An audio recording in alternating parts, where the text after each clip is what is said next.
How to log out on Snapchat. Hello guys, today I will show you how to log out on Snapchat. Just watch the video until the end and make sure that you subscribe and you like the video. So let's start. You go first and you open Snapchat.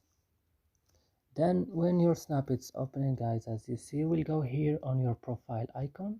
Then you will click and open.